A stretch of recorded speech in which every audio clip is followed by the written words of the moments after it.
Well, hello there, everybody. Welcome into another episode of Pickup Lines. This is the talk show in a car on an overcast, cloudy day, which is just how I like it. Because we don't want any direct sunlight hitting Danny Diaz here. Because, well, that wouldn't be... You said you got a lot of sun recently anyway, right? Yes, I was out in the sun all weekend, so... Yeah. So not a problem today here.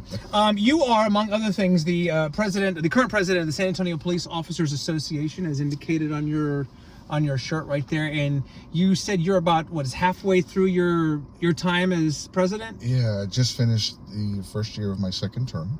Okay. They're 3-year terms, so we'll see how the next 2 years goes, and then we'll go from there. So one way or the other, you got 2 more years, and so we'll get into in a little while, I guess, what you would like to accomplish in those 2 years. But as people who watch this show know, I typically like to go back and work my way toward the present day.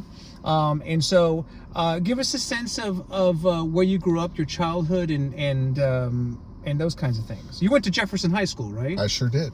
So many people that have sat in this seat, I'm finding out, went to, including, was it Fabian Castillo, yeah, who was here the other day, went to Jefferson High School. What is it with that high school? A lot of workers. Yeah, that is true. We had Ed Garza, former mayor. You have the Castro brothers.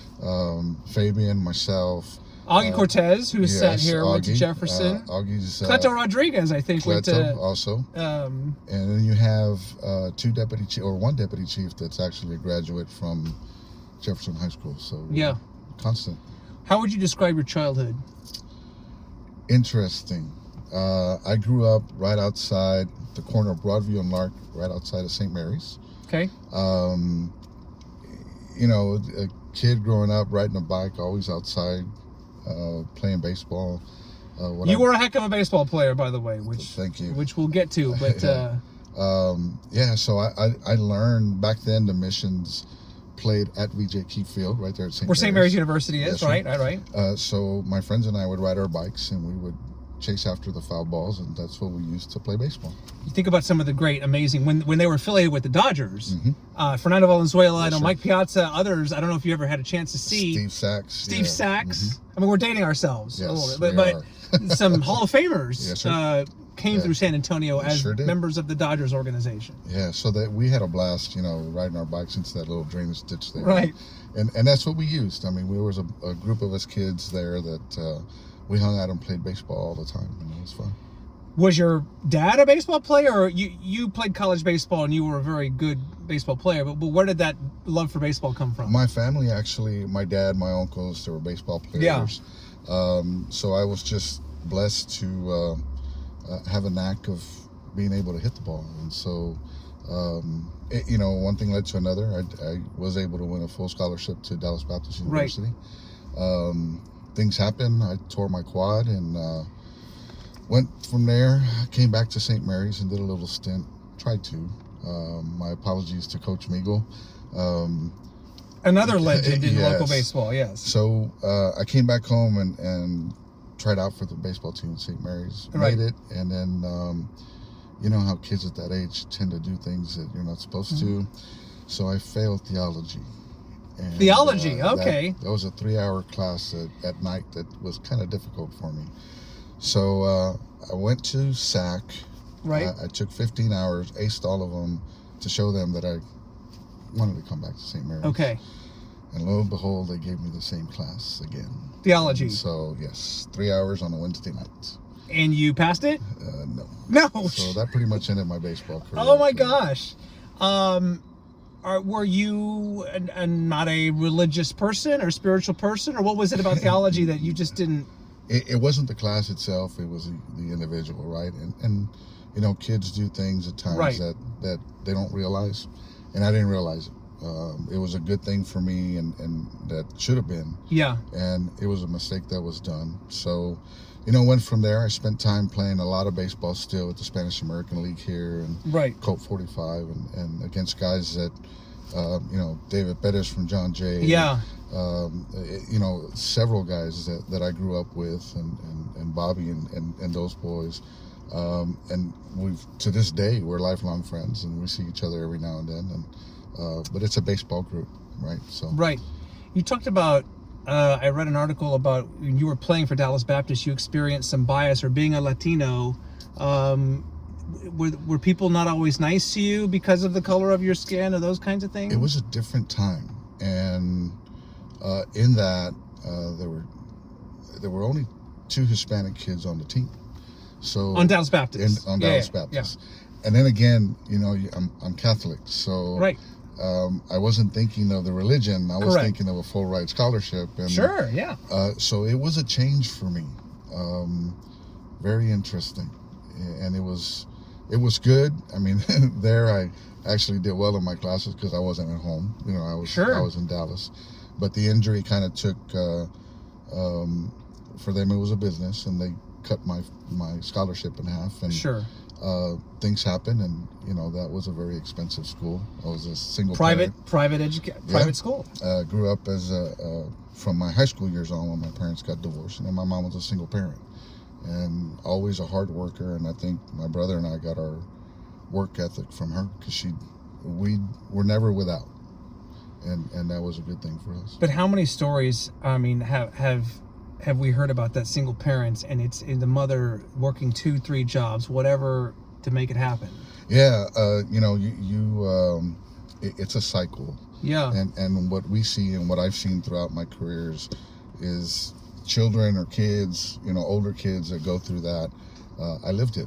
And so you try to help them. Hey, let's break the cycle. Break the cycle. Right. And so I've always been one to never forget where I came from. Yeah. I was blessed to have mentors throughout my childhood, the baseball teams. I can tell you Manuel Betancourt, Larry Pache, Ray Salas, those are my CYO coaches. Right. And then you went to high school, and I have Coach Rebel Zamora that got me, there at Jefferson High School. And then you move on and you remember these individuals and things that they told you, but why were they there? They were giving back, to you. So I've always prided myself in trying to do that and helping kids. Pretty remarkable. Did you have aspirations to play like Major League Baseball? Sure. You kind of get a rude awakening when I graduated high school at 6'1", 145 pounds. And back then I could fly. And run I could really hit the fast. ball. Yeah. Sure. Leadoff hitter? No, I actually batted cleanup. Okay. But when I got to Dallas Baptist, coach told me, hey, go to first base. And there was 3 other upperclassmen. Yeah. All 3 of them 6'4", 6'5", 240 pounds. And you have this skeleton of a kid playing first base. So, you learn real quick. Yeah. You have to adapt. And one thing that I teach kids now is, look, you might be good here, but there's always somebody better than you. So you always have to work at your craft. Which applies to not just baseball or athletics for that matter. I mean, that's life. Life experience. That's life experience. Talking with Danny Diaz here, the president of the San Antonio Police Officers Association. So your real name is John? Yes, that's my first name. Your first name is John? Yes. Why do you go by Danny? So growing up, all my friends knew me by Danny. Okay. When I got onto the police department, I asked if I could go by Danny, and they said, you either sign what's in your birth certificate or you can get up and leave. And so I signed the way it was on my birth certificate. I had already been through 6 months of very grueling training. And right. So, it's a job, so I did it. So is it true that you entered, you did not want to be a police officer? Or you entered reluctantly to the academy? Yeah, so right after I messed up at St. Mary's, okay, I went and my mom was working at the Baptist Hospital, not too far from here. Right. So I got a job there, and some of my buddies were like, hey, police department's hiring. Yeah. And I said, nah. And they were like, oh, come on, you're scared. And I'm like, no, I'm not, sorry. So I went, 2 of us passed it. One guy that actually egged me on, he didn't. Wow. And so once I got in, it was, I had a knack of getting into things by accident. I'll tell you, my very first stop was a van full of duffel bags of marijuana in it. Like a traffic stop? Yeah. So you pull over a van, Yeah. For what? I don't know, speeding or broken tail light or It was actually a number of things. okay. They were weaving in and out. Okay, speeding. so it's suspicious. So you pull over this van and then... Yeah, and then my training officer is like, well, are you going to stop them? And so I did, and then you come up with this van full of military duffel bags filled with marijuana. And so you learn real quick. It's just, things happen, you know. So what year is this? 1992. Early 90s. When you entered, first of all, was there law enforcement in your family, and was your mother reluctant or nervous about her son getting into the police academy?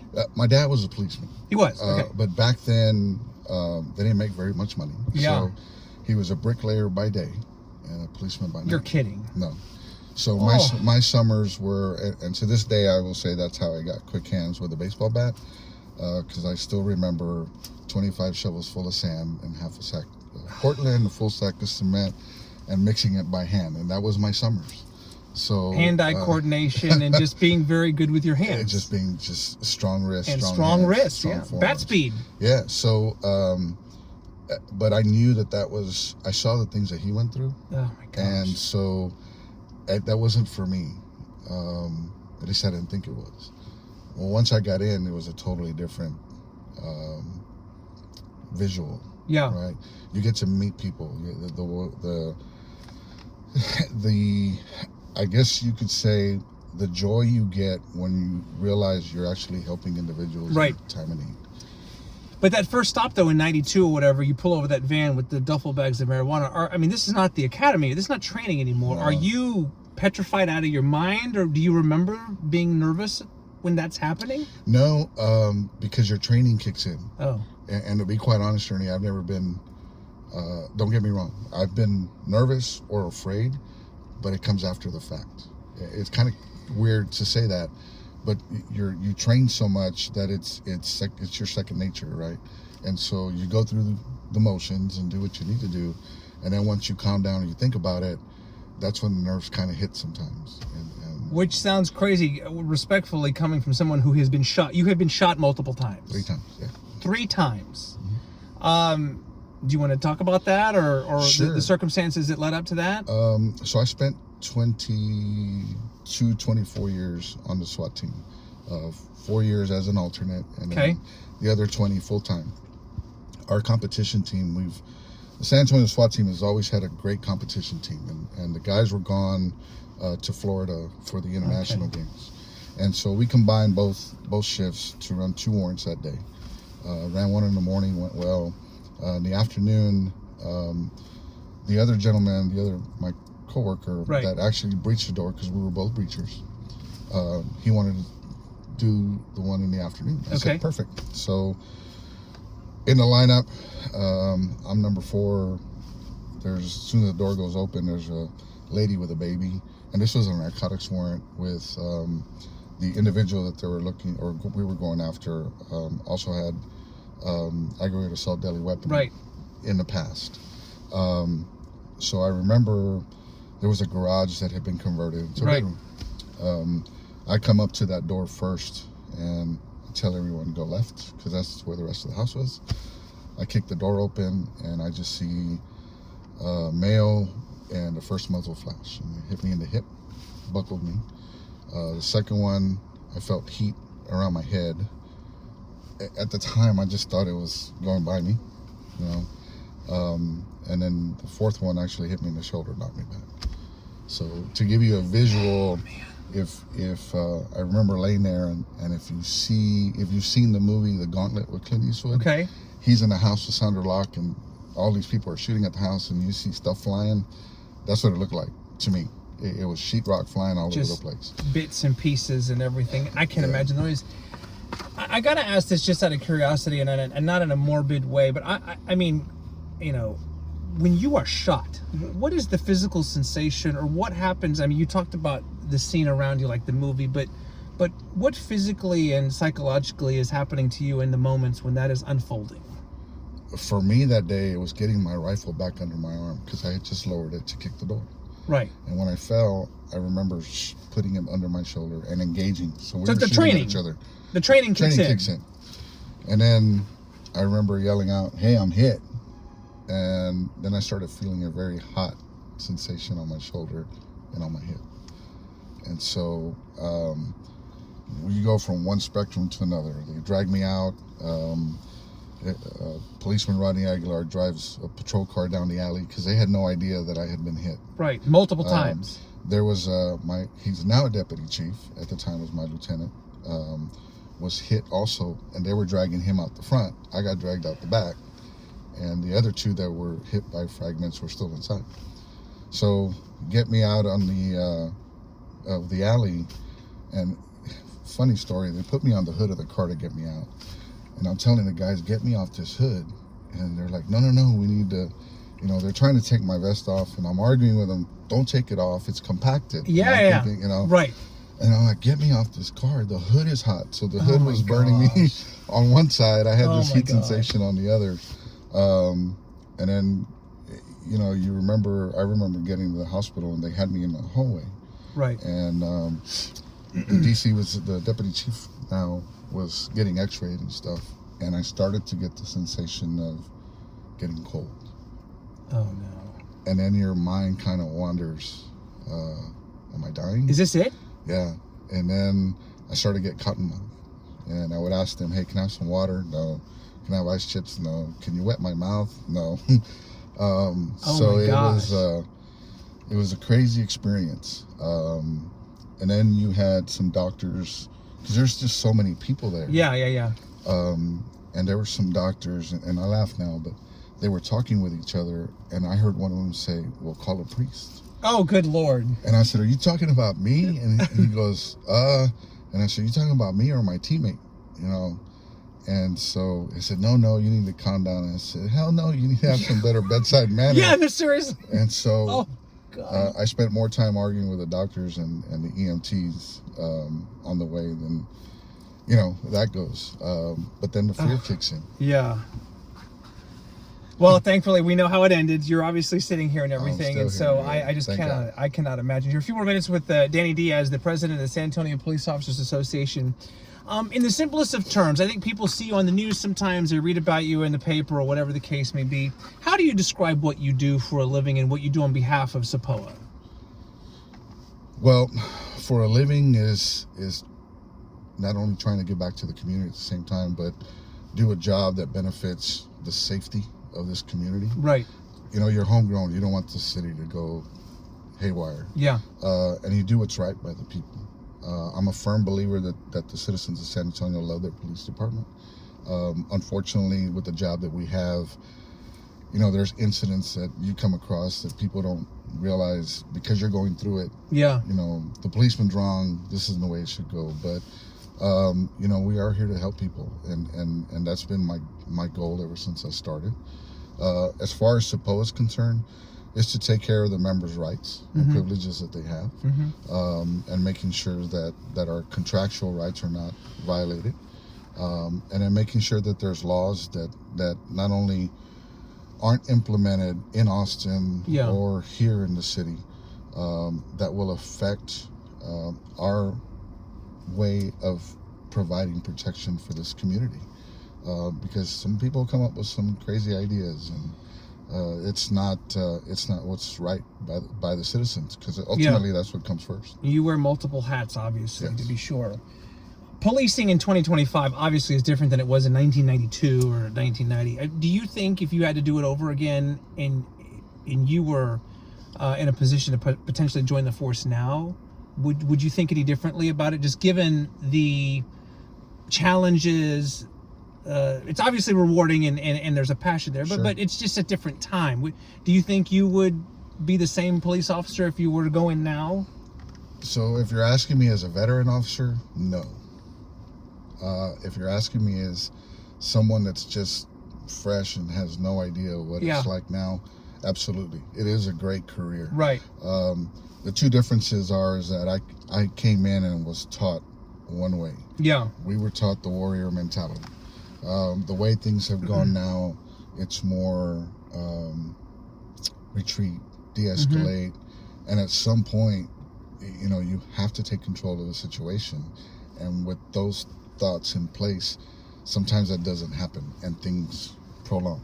when it shouldn't. Is that because there's just so many more cameras and just the kind of the time that we live in right now, that mentality? Well, the cameras and you go back to the way that citizens' expectation of police officers. Right.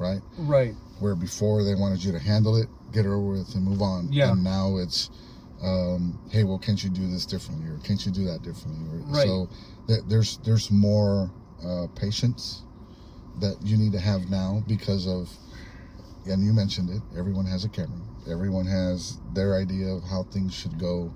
And what the citizens forget sometimes is that we took an oath to abide by the laws that are in place. Right. Mental health is also obviously much bigger and more widely discussed now than it was in the past. And there are ways to deal with it now that maybe were not in place 30 years ago. No, I mean, if I'm a history buff, so if Yes. you go back and you think about it, the last insane asylum that closed was in 1996 in Arkansas.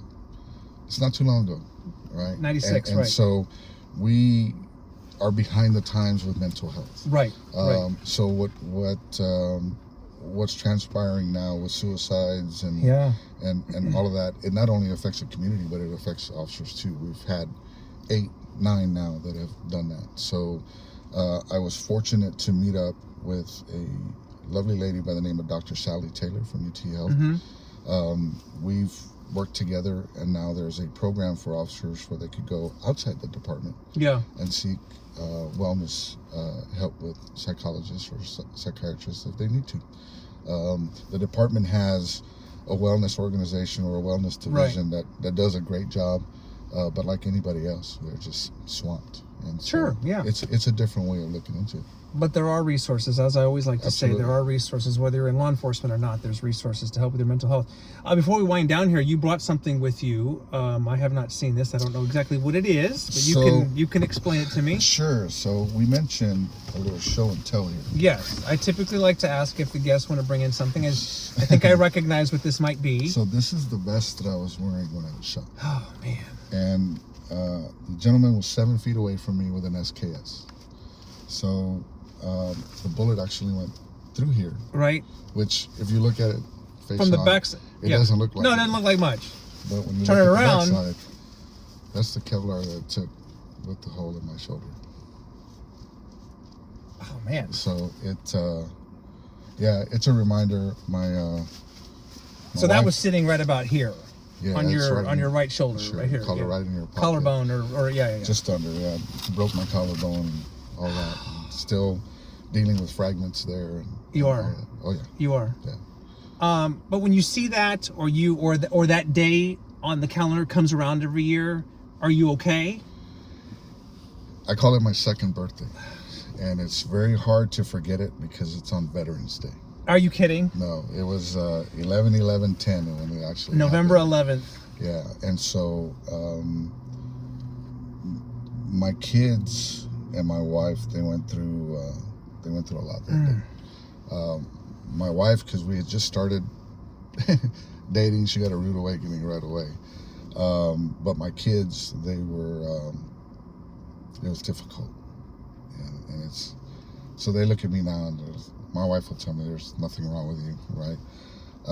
At one point, the department, because we were going through so many things, the officers, we've had 18 officers shot in the last 2 years. They were thinking of calling guys that had transferred out to come back as alternates. And so I was talked to about it, and I went home, and my kids basically told me, you're too old to do that. That's enough.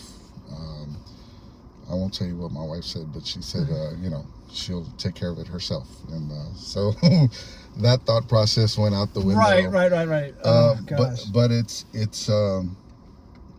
I thank God that he allowed me to stay here to do some work. Yeah. Right. Allowed me to give back to kids and give back to the community the way that we have been and will continue. And also with a beautiful family that I have. They put up with a lot, and so I appreciate what they do for me. Do your faith change that day? I've always been a faith-based person. Yeah.